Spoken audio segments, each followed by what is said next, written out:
আসসালামু আলাইকুম ওয়া রাহমাতুল্লাহ।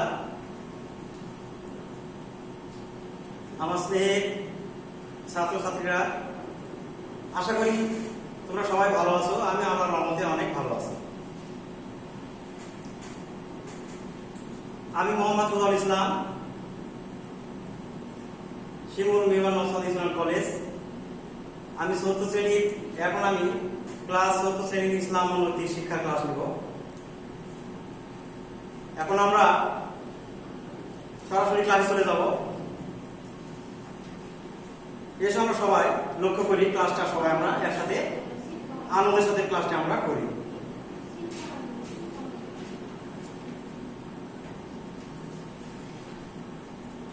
আজকে আমরা যে বিষয়গুলো জানবো, এই পাঠ শেষে আমরা ইবাদত কি তা জানতে পারবো। ইবাদত সম্পর্কে আল্লাহ কি বলেছেন তা জানতে পারবো। তাহারাত ও ওযু সম্পর্কে জানতে পারবো এবং গোসলের নিয়ম জানতে আমরা পারবো। তাহলে আজকে আমরা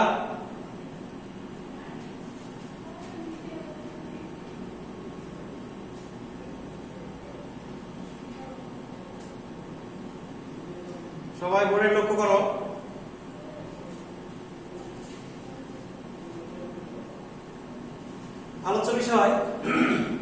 আলোচ্য বিষয় ইবাদত, ইবাদতের পরিচয়, তাহারাত, ওযু, গোসল।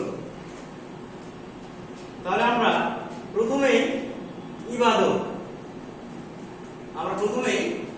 ইবাদত সম্পর্কে আমরা জানবো।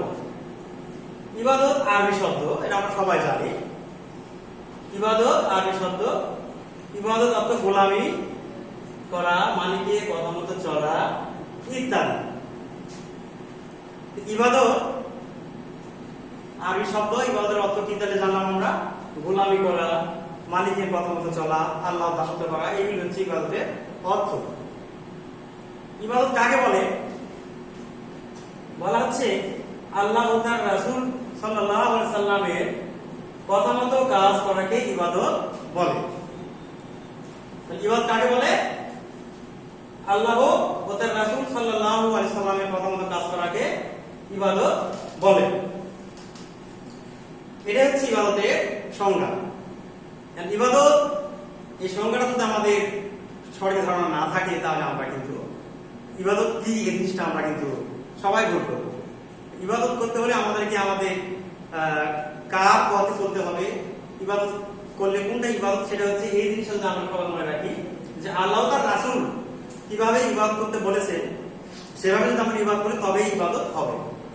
এখানে বলা হচ্ছে ইবাদত শব্দটির অর্থ ব্যাপক। প্রিয় শিক্ষার্থীরা, দেখেন এই কথার অর্থ কিন্তু অনেক গুরুত্বপূর্ণ। ইবাদত শব্দটির অর্থ ব্যাপক। তার মানে ইবাদত কিন্তু কয়েকটি জিনিসের মধ্যে সীমাবদ্ধ নয়। আমরা যদি প্রধান ইবাদত জানি, যেমন নামাজ, রোজা, হজ, যাকাত, এগুলো থেকে প্রধান ইবাদত, কিন্তু এখানে বলা হচ্ছে ইবাদত শব্দের অর্থ ব্যাপক। তার মানে হচ্ছে যদি আমরা সাপোজ একটা উদাহরণ দিই, যদি আমরা রাস্তা দিয়ে চলছি, চলার সময় যদি আমরা রাস্তার মধ্যে যদি একটা ইট বা পাথর যদি রাস্তা থেকে যদি আমরা এই কষ্টদায়ক যদি আমরা সরাই দিই, তাহলে এটাও কিন্তু কি ইবাদত। আমরা যদি সত্য কথা বলি, এটাও কিন্তু ইবাদত। আমরা যদি মিথ্যা কথা না বলি, এটাও কিন্তু ইবাদত। এভাবে আমরা ইবাদত জিনিসটা কিন্তু কোনো নির্দিষ্ট জিনিস নয়। ইবাদত জিনিসটা হচ্ছে ব্যাপক। আমরা যদি প্রত্যেকটি কাজ যদি আমরা নিয়মতান্ত্রিক ভাবে করতে পারি, আল্লাহ রাসূল যেভাবে বলেছেন, যেমন পেশাবখানা থেকে শুরু করে খাওয়া দাওয়া, এগুলি কাজ যদি আমরা সঠিক নিয়ম করতে পারি, তাহলে সবগুলি কিন্তু ইবাদতের মধ্যে গণ্য হবে। কাজেই ইবাদত জিনিসটা এখানে বলা হচ্ছে ব্যাপক। এই জন্য আমরা মুসলিম, ইসলামটা অনেক সহজ একটা ধর্ম। যদি আমরা সহজ কাজগুলো যদি আমরা সঠিকভাবে করি, তাহলে এইগুলি আমরা কি ইবাদতের মধ্যে আমরা পরিণত হতে পারি এবং আমরা সেখান থেকে সওয়াব পেতে পারি। তাহলে এই হলো ইবাদতের অর্থ এবং ইবাদত কাকে বলে এটা আমরা জানলাম। এখন আমরা পরবর্তী আলোচনা চলে যাব।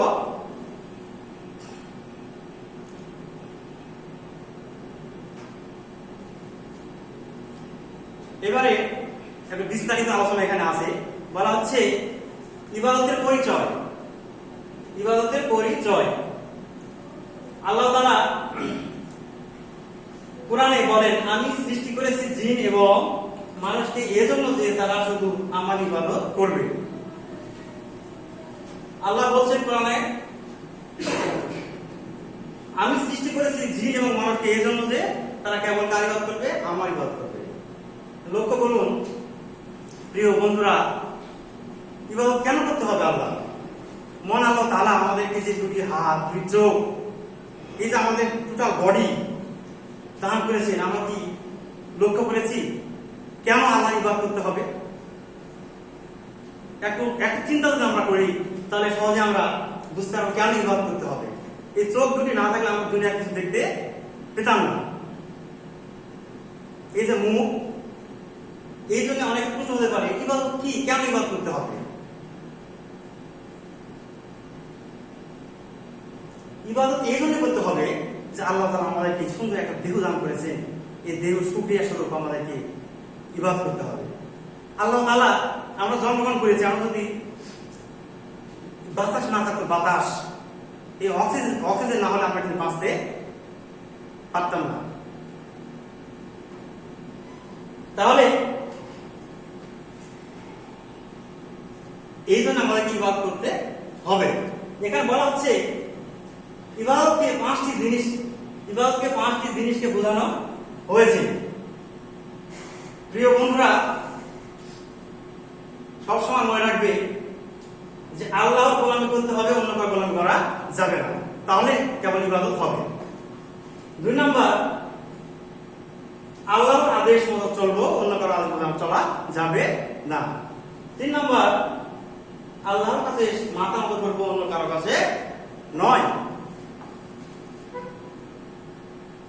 আল্লাহকে ভয় করা, অন্য কাউকে ভয় করা যাবে না। আল্লাহর কাছে সাহায্য চাওয়া, অন্য কারো কাছে সাহায্য চাওয়া যাবে না। তাহলে এখন আমরা পরবর্তী আলোচনায় গেলাম। এখানে বলা হচ্ছে তাহারা। আরবি শব্দ, অর্থ হচ্ছে পবিত্রতা।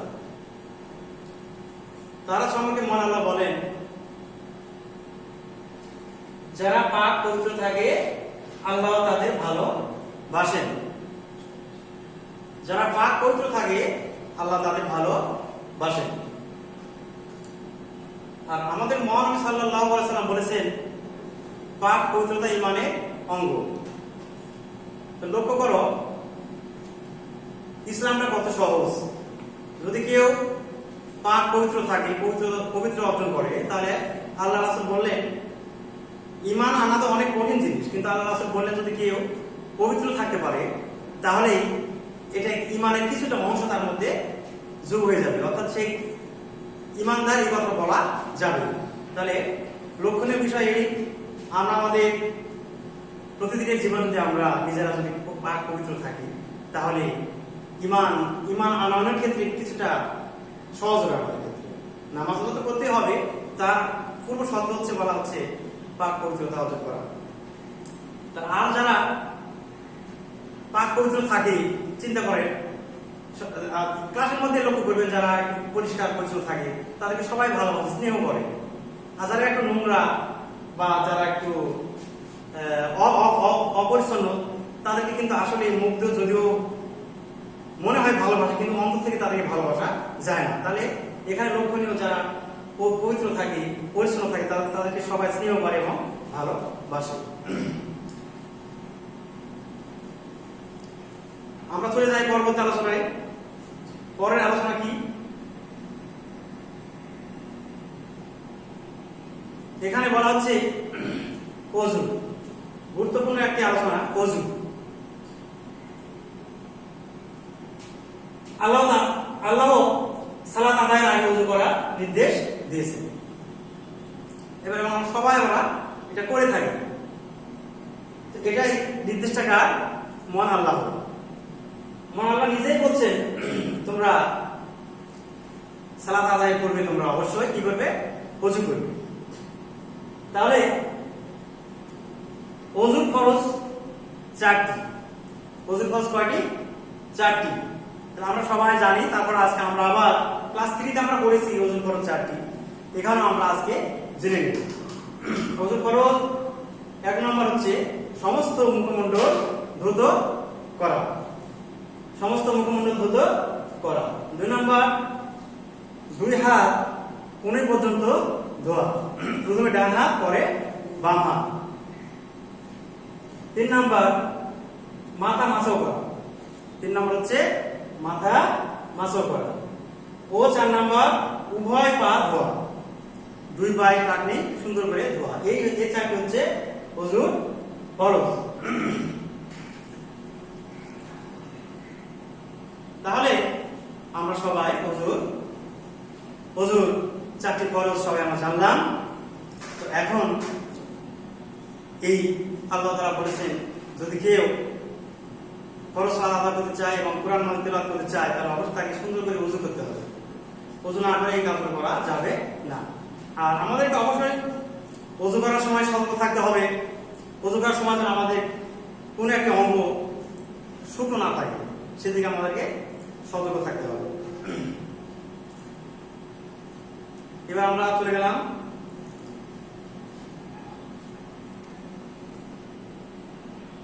তাহলে আজকে আমরা ওযু সম্পর্কে জানলাম। এখন আমরা চলে গেলাম পরবর্তী টপিকে। লক্ষ্য করেন বোর্ডে এখন বলা হচ্ছে গোসল। গোসল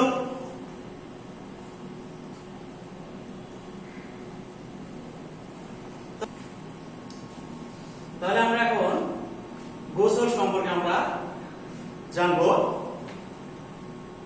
গোসল করলে শরীর ভালো থাকে, কাজে মন বসে। এটা সবাই জানে। যদি আমরা কেউ নিয়মিত গোসল করি তাহলে আমাদের দেহ মন ভালো থাকে, কাজে মন বসে, প্রশান্তি লাগে, অলসতা দূর হয়। এজন্য আমরা প্রত্যেকেরই উচিত নিয়মিত গোসল করা। গোসল করলে কি হয়?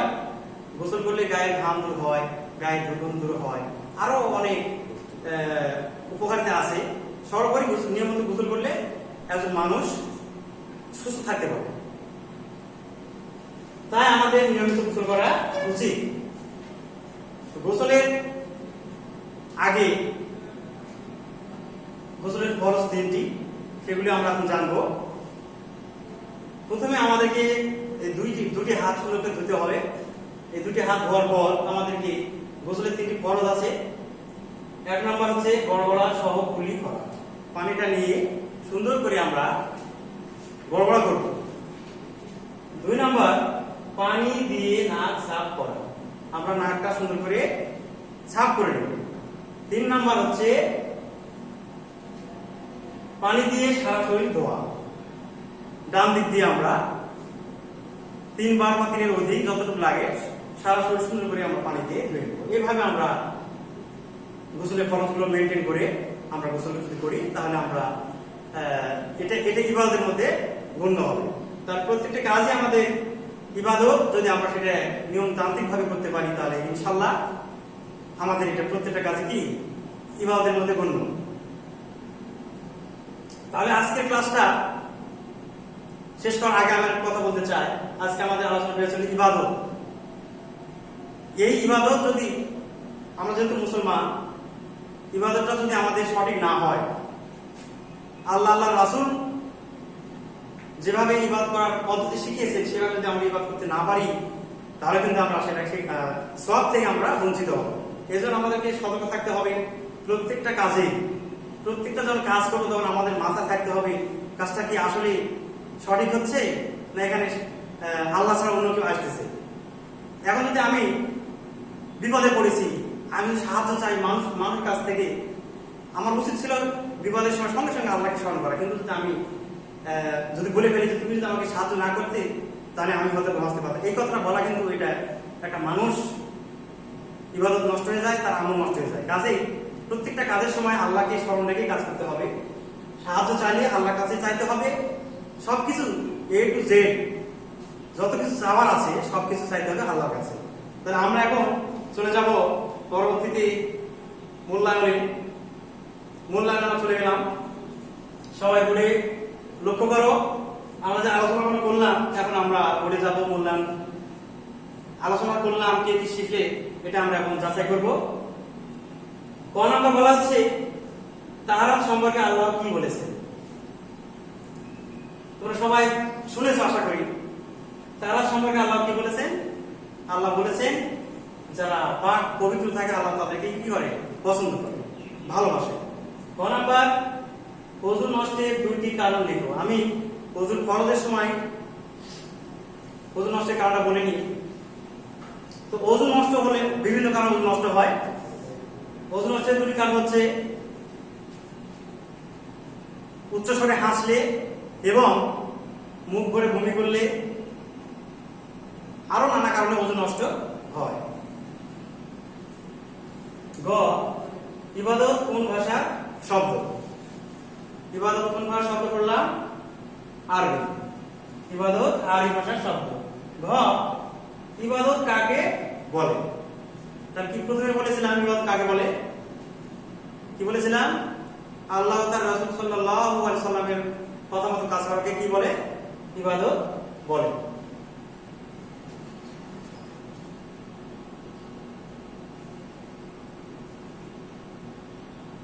আজকে আলোচনা এখান থেকেই ছিল।